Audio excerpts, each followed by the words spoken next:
In this video, I'll show you how to install and use Android apps on your Hisense Vidaa Smart TV. Step 1. Check your TV model. Make sure your Hisense TV supports Android apps.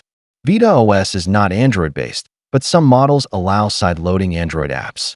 Step 2. Enable developer mode, if available. Go to Settings on your Hisense TV. Find Developer Options. This may require enabling by clicking the build number several times in About TV. Turn on Developer Mode. Step 3. Install a File Manager app. Open the App Store on your Vidaa TV. Search for a File Manager app like Explore or File Commander. Install the File Manager app. Step 4. Download APK files. Using a USB drive, download the Android APK files you want to install on a computer or phone. Transfer the APK files to the USB drive.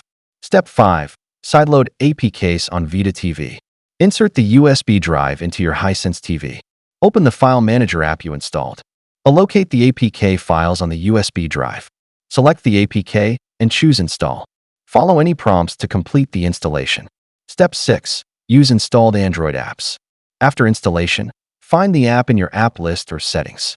Open the app and start using it like on any Android device. Note, not all Android apps work perfectly on Vidaa OS, and some may have limited functionality. Thanks for watching. If this helped, please like and subscribe for more smart TV tips and tutorials.